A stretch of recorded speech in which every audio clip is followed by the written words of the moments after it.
বিবাহ একটি ইবাদত, ইবাদত কিনা কথা বলেন। আল্লাহ কোরআনে বলছে ফানকিহু, তোমরা বিবাহ করো। তো যেটা আল্লাহর হুকুম এটা ইবাদত কিনা? নবীজি সাল্লাল্লাহু আলাইহি সাল্লাম বলছে আন-নিকাহু মিন সুন্নতি, বিবাহ আমি রাসূলের সুন্নাত। তো যেটা নবীর সুন্নাত এটা উৎসব নাকি ইবাদত? এটা ফুর্তি নাকি ইবাদত? নবীর সুন্নত এটা ফুর্তি নাকি ইবাদত? তাহলে বিবাহ কি? ইবাদত। আল্লাহর হুকুম এ কারণেও ইবাদত, নবীর সুন্নাত এ কারণেও ইবাদত। ইবাদত ইবাদত এক। দুই নাম্বার, বিবাহ মানে একটি ছেলে মেয়ের এই সম্পর্ক শুধু উপভোগের সম্পর্ক নয়, বরং এই স্বামী স্ত্রী মানে এখান থেকে কিয়ামত পর্যন্ত একটি প্রজন্ম। আমার দাদা দাদির মিলনে আমার বাবা, মা বাবার মিলনে আমি, আমার স্ত্রীর পরে আমার সন্তান। তাইলে এইভাবে এটা একটা সিরিয়াল, এটা একটা সিরিয়াল। স্বামী স্ত্রীর সুন্দর একটি সম্পর্ক, এদের ঈমান ইসলাম, এদের পাক পবিত্রতা, পর্দা পুশিদা, এটা একটা জেনারেশন তৈরি করে। গোবর থেকে দুর্গন্ধই বের হবে, গোলাপ ফুল থেকে সুঘ্রাণই বের হবে।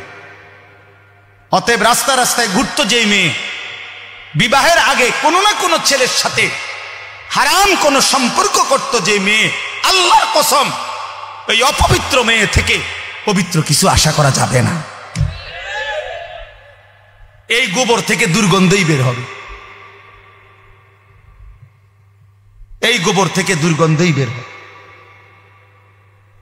অতএব এটা ভাবা দরকার, ভাব আমরা এটা বোঝা দরকার, আমাদের প্রজন্মের হেফাজত দরকার।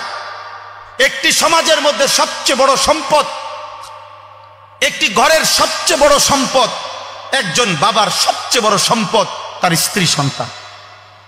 খাট যত দামি হোক দোস্ত, 20 বছর পরে এই খাট ওই ঘরে থাকবে না। পৃথিবীর সবচেয়ে মজবুত কাঠ দিয়েও যদি সোফা বানায় 5 বছর লাগবে না, এটার বার্নিশ উঠে যাবে 3 বছর 4 বছরের ভিতরে। পরবর্তী 20 বছরের ভিতরে ওই ফার্নিচারের নাম গন্ধ ঘরে পাওয়া যাবে না, কারণ এর পরে আরো বহু লেটেস্ট মডেল পৃথিবীতে আসছে, যার কারণে ইডি হালাই দিছে। বুঝেন নাই কথাটা? মসজিদে যে আগে মোজাইক হইতো, আমি তো দেখছি ছোটবেলা মেশিন দিয়া ছোট ছোট ছোট গুড়া গুড়া পাথরের গুড়া মোজাইক করতে, আর এগুলার মোজাইক আগে ছোট ছোট এলোমেলো পাথরের কঙ্কর, ছোট ছোট পিচ্ছি পিচ্ছি পিচ্ছি না মোজাইক দেখছেন না? কই এখন আসেনি এগুলা। তো মোজাইক ভাঙ্গে টাইলস লাগা, মানে এমন মসজিদ যেখানে আগে মোজাইক ছিল, কয় না এডি ওনার ভাল লাগে না, আরে উড়াও এডি উড়াও, টাইলস পুরা মসজিদ টাইলস করো, টাইলস করো। পুরাতন গ্রিল বদলাইয়া SS5 দরজা গ্রিল লাগানো হয় কিনা বলেন? তাইলে বাবা বলে দুনিয়ার এই আসবাব উপকরণ আমরা যা দুনিয়া সাজাইলাম ঘরের, আল্লাহর কসম এগুলা থাকবে না। আমনে রেখে যাওয়া কাছের প্লেট আগামী 10 বছর পরে আর থাকবে না। আপনার রেখে যাওয়া সোফা, ফার্নিচার, খাট, ডাইনিং টেবিল এগুলো থাকবে না। এগুলা বংশধররা ফেলে দিবে, নায়নাতকুররা ফেলে দিবে। কিন্তু আপনি যেই ছেলেটাকে গড়ে গেলেন, আপনি যদি মেয়েটাকে দিন শিখায়া যান, পর্দা শিখায়া যান, ছেলেটাকে আল্লাহর কোরআন শিখায়া যান, খোদার কসম তার প্রতিটা সেজদা মৃত্যু পর্যন্ত ওই বাবা মার আমল নামার মধ্যে নেকি নিয়ে আসবে, কোনো সন্দেহ নেই।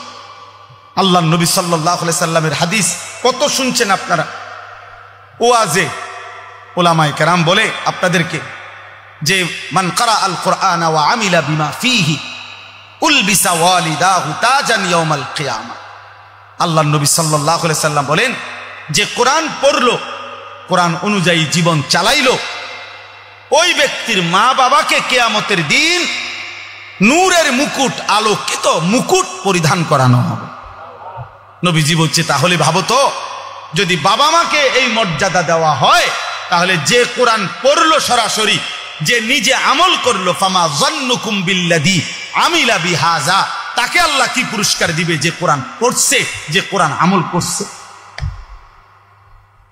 বাপ মারে যদি আল্লাহ সম্মান দেয়, তো হাফেজে কোরআনকে কি দিবে? আলেমে দ্বীনকে আল্লাহ কি দিবেন?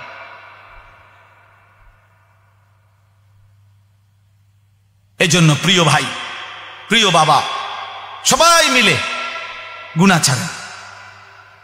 আমার মূল বক্তব্য আজকে এতটুকু, গুনাহ ছেড়ে দিতে হবে। গুনাহ, আখিরাত যদি পাইতে হয়, জাহান্নাম থেকে বাঁচতে হলেও গুনাহ ছেড়ে দেওয়া জরুরি, জান্নাতে প্রবেশ করতে হলেও গুনাহ ছেড়ে দেওয়া জরুরি।